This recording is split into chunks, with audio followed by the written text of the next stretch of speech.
What's going on, guys? Welcome to another episode of review for Rurouni Kenshin.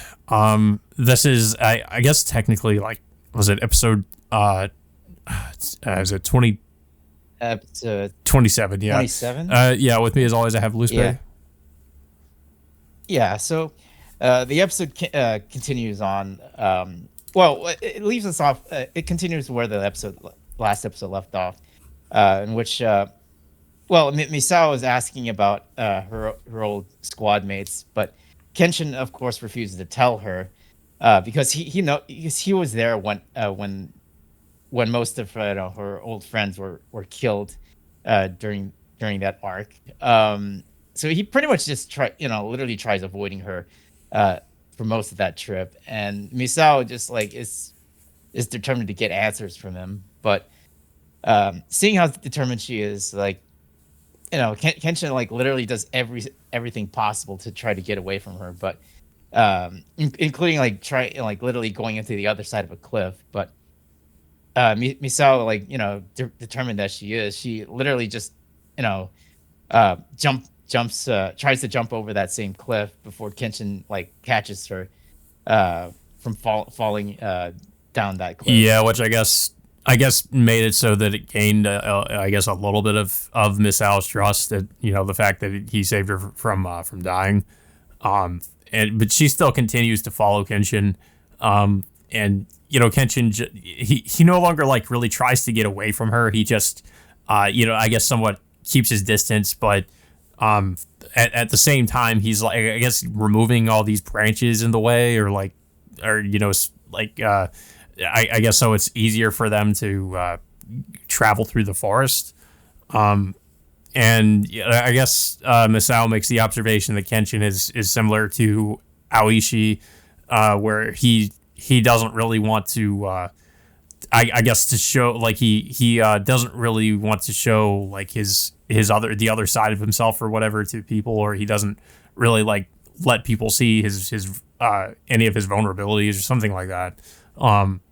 And obviously and I thought it was pretty obvious anyway. She admits that she's also in love with Haoishi, but we don't really know much about their relationship other than what she's said so far, and that she's just that Haoishi is just someone that she respects.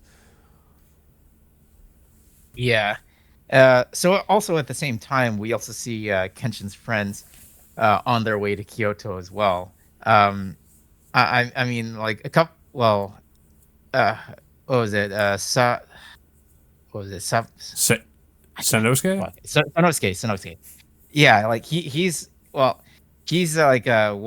there on foot, while at the same time, Kaoru and Yahiko are on a boat on the way to Kyoto at the same time. And then I guess Megumi stayed behind, but she's wondering, I guess, what Kenshin is up to.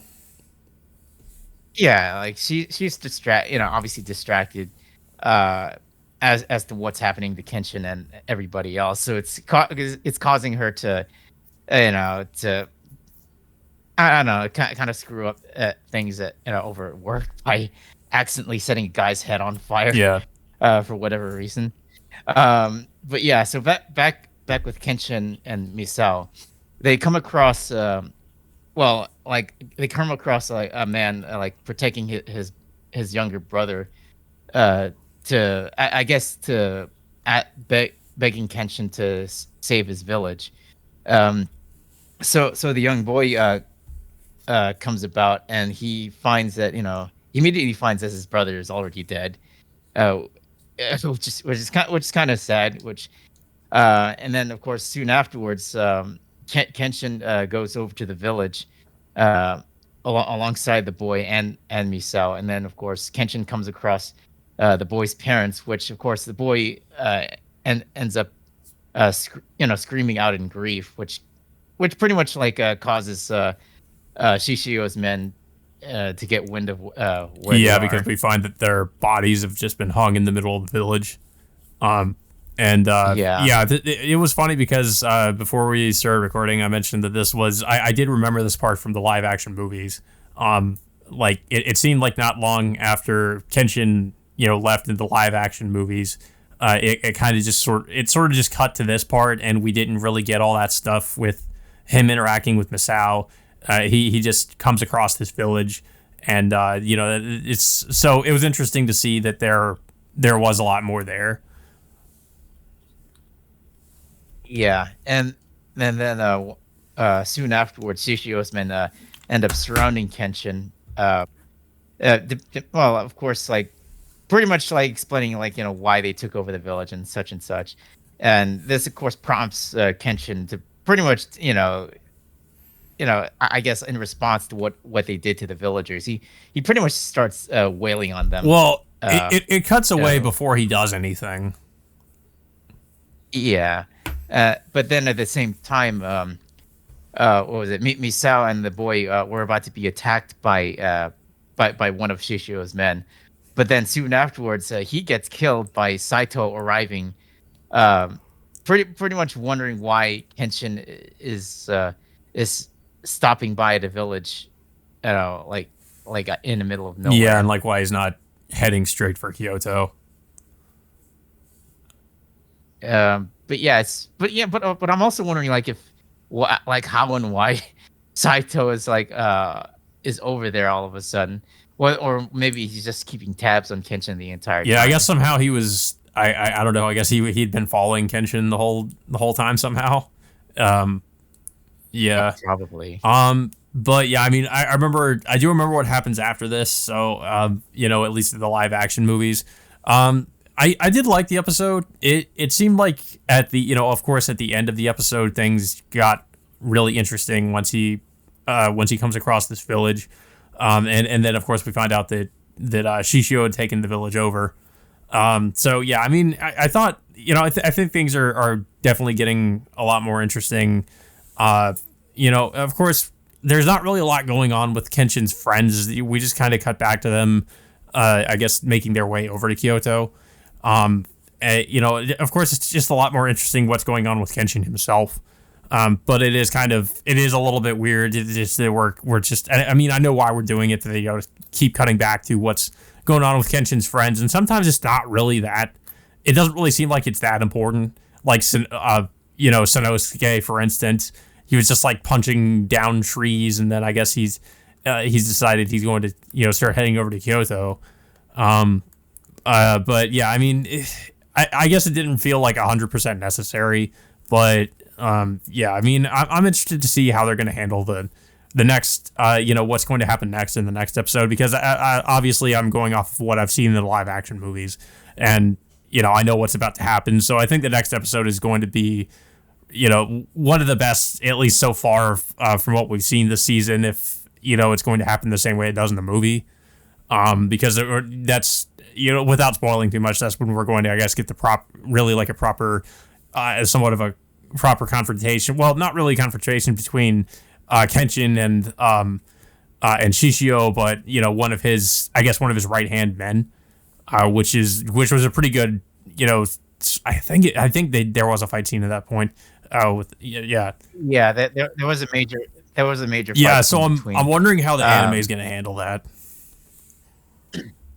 Yeah, it's. I mean, obviously, like it's much different between watching live action and animation, but it's I mean, overall, it is a more consequential first fight between Kenshin and Seita Sojiro, and which showcases that which will obviously showcase that Kenshin is out of his league against Shishio and his men. Yeah. But yeah, I thought it was a pretty decent episode. So far it's been, the season 2 has been really good, and it hasn't obviously felt as nearly as slow paced as season 1, but I mean, of course, season 1 was slow paced just because it was more so an introductory story arc for Kenshin and his friends. This one's just, he kind of gets right into it, but of course like I said, we kind of have these segments where we cut back to Kenshin's friends, and I kind of wonder if it's like, did we really need to know exactly like what they were doing when it didn't really, it was kind of just like they're like with Bugumi, for instance, like she's just wondering about like what Kenshin's up to, and I was like, was it really necessary to cut to that? But I don't know. I guess that's the only somewhat of a complaint I have so far about this season. But other than that, I mean, I liked Misao, and I like the I guess the dynamic between Kenshin and Misao, and which you don't really get from the live action movies. Um, Yeah. Eventually, it's also going to come to a head. Once Aoshi is going to make an appearance later on in the yeah, show. yeah. I mean, obviously, there's going to be some stuff that goes, like we know that Aoishi is after Kenshin, so that's obviously going to create some tension with Kenshin and Misao, considering that she's obviously very close to Aoishi, and Kenshin and Aoishi are technically enemies. So, I mean, it's going to be really interesting when that happens. But yeah, Yeah, and also gonna be another interesting revelation if she finds out that most of her friends outside of Aoshi is yeah, already because I mean, dead. she's been wondering about like what happened with what was it, the Onibawan group or whatever it was that yeah, Yeah, um which of course, yeah, that's definitely gonna that's definitely gonna be interesting when she finds out the truth of what happened with them. But yeah, I don't really have mm. much else to say about the episode though. I don't know if you have anything else to say about it. Yeah. It was a pretty decent episode. I mean, it's some little funny moments here and there, but what I'm still looking forward to what's going to happen next week, in which Kenshin will likely come across Shishio and Mm. his men soon afterwards, because that's where I know where this is Yeah, going. yeah, guys. But that all being said, until next time, we will see you all later.